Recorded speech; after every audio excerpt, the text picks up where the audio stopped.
Boa noite a todos, meu nome é Ana Paula, eu sou aluna do sexto semestre de Segurança da Informação e hoje eu estou aqui juntamente com os meus colegas Jonathan e Natiele apresentando esse trabalho sob orientação do professor Eduardo sobre implementação de controle de acesso baseado em funções, o RBAC.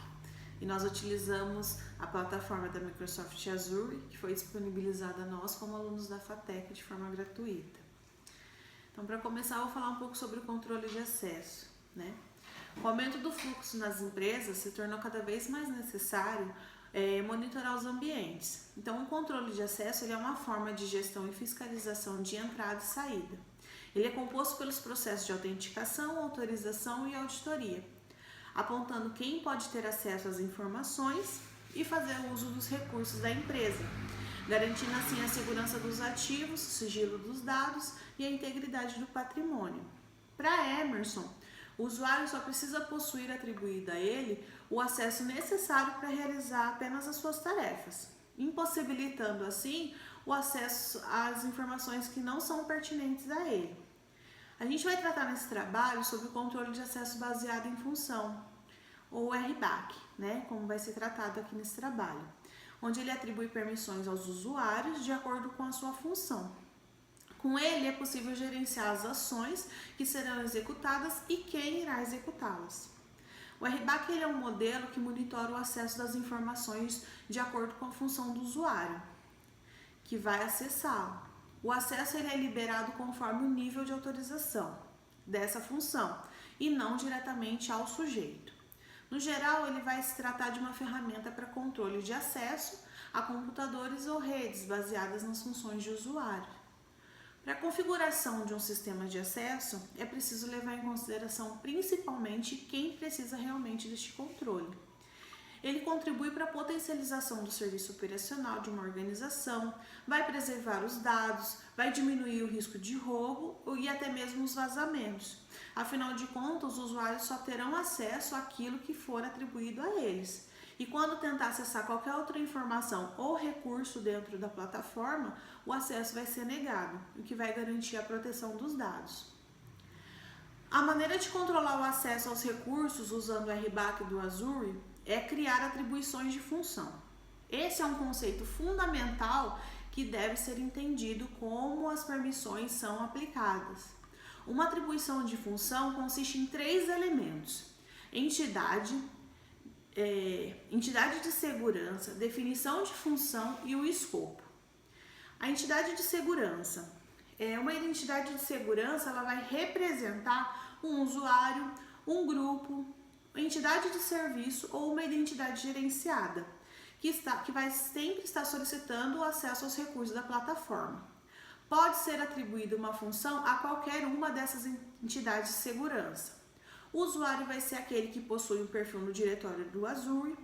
O grupo é um grupo de usuários que também é gerado nesse mesmo diretório, e quando uma função é atribuída a um grupo, todo grupo tem acesso a essa função, tem essa mesma função. Entidade de serviço é uma identidade de segurança que geralmente é usada por aplicativos ou serviços para acessar os recursos característicos da plataforma. E a identidade gerenciada é uma identidade no diretório ativo da Azure que é administrada automaticamente pelo próprio Microsoft Azure. Agora eu vou falar sobre a definição de função. Uma definição de função é um conjunto de permissões. Ela lista as operações que podem ser executadas, como por exemplo leitura, gravação e exclusão. Ela pode ser de alto nível, né, como proprietário, por exemplo, ou específica, apenas como um leitor de máquina virtual. Na Microsoft Azure tem cerca de 70 funções internas. No nosso trabalho a gente apresenta apenas 4.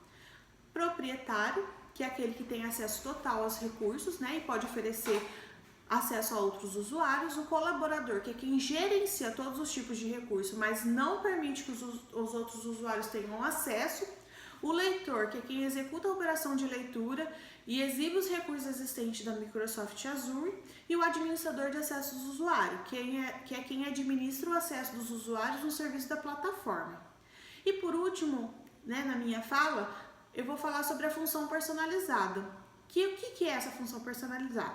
Se as funções internas não atenderem às necessidades específicas da sua organização, Você pode criar funções personalizadas do Azure dentro da própria plataforma, que é a criação de uma função personalizada é uma função própria que possa atender às necessidades do usuário. Olá, meu nome é Jonathan e daremos continuidade ao trabalho. O próximo tópico que veremos é o escopo, que é um conjunto de recursos que serão aplicados ao acesso. O escopo é dividido em níveis, sendo do maior para o menor, grupo de gerenciamento, assinatura, grupo de recursos e recurso. O recurso, por sua vez, é toda a entidade gerenciada pela Azure. O próximo tópico é o container, uma virtualização na qual o ambiente é isolado.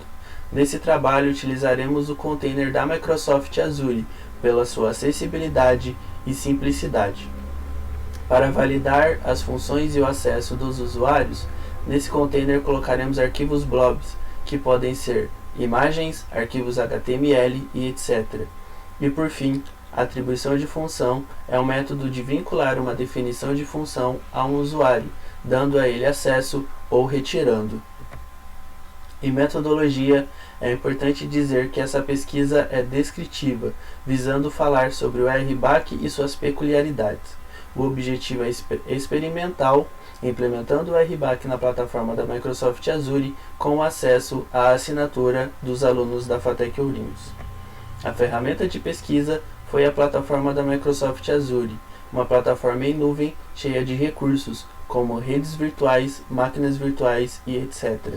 A coleta de dados foi feita dentro da plataforma, utilizando e-mail institucional, nome e e-mail pessoal dos alunos, que veremos mais para frente no setor de usuários. A análise de dados verá o comportamento das funções e acessos, podendo assim adicionar novas funções e retirá-las. A entidade de segurança escolhida foi o usuário. O usuário pai, assim como o escopo definido, foi a assinatura de um dos autores desta pesquisa. Ou seja, será essa assinatura que será delegada para o usuário filho. O usuário filho, por sua vez, foram selecionados como os alunos da FATEC Ourinhos. Foi feita uma função personalizada com base na função de contribuidor, para que, por meio de segurança, o aluno não tivesse a ação de proprietário da assinatura. Nessa imagem, podemos ver as permissões que vieram junto com a função existente. E nessa próxima, as funções que foram adicionadas, como de leitura e escrita, e removidas, como a de exclusão. Após a finalização das permissões, será mostrada a linha de comando para revisar. Posteriormente, que salva, a função irá entrar na lista de funções personalizadas. Para delegar uma função, é importante entrar na página de adicionar atribuição de função, pesquisando os alunos que receberão essa função. E como validação, na página do usuário pai, irá voltar resultados como de acesso concedido. Para finalizar, quando o aluno, usuário filho, entrar na sua conta, no escopo de assinaturas, ele irá ver a assinatura original e a assinatura que a ele foi concebida. Olá a todos, meu nome é Natiele e darei continuidade apresentando o tópico de resultados. Então, após a delegação de acesso ao usuário filho com a função personalizada criada, que foi administrador de dados container a nível de escopo assinatura, e para verificarmos se funcionou, se deu certo, nós criamos e utilizamos um container, que é um recurso da plataforma Azure, e inserimos um blob, que é um arquivo de texto.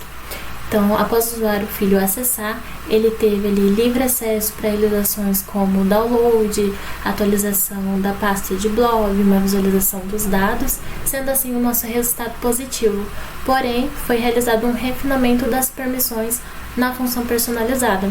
Então, ações como editar, salvar ou excluir, e até mesmo alguns recursos, o usuário filho ele não consegue estar realizando essa ação devido a essa pré-configuração realizada na função personalizada. Então, se o usuário ele persistir, acessar essa ação que não convém ou não cabe na sua função, uma mensagem de erro surge na tela informando que ele não tem permissão para aquele ato. Então, para demonstrar uma melhor visualização dos resultados, eu irei utilizar o Power BI por tratar-se de uma ferramenta interativa e também por realizar um tratamento de dados. Então, com o arquivo log que a plataforma Azure disponibiliza, toda ação que o usuário Pai realiza, fica arquivado nesse arquivo log. Então, com ela, eu irei estar demonstrando através da ferramenta Power BI. Então, aqui nós temos dois gráficos, sendo um status dos recursos atribuídos e ao lado manipulação da função por dia em outubro. Então, aqui embaixo nós temos as ações e aqui nós temos os status de iniciado e bem-sucedido. Então, aqui em iniciado, nessa primeira ação, que é uma criação de função, 100% sucedida nos dias 17 e 24 de outubro.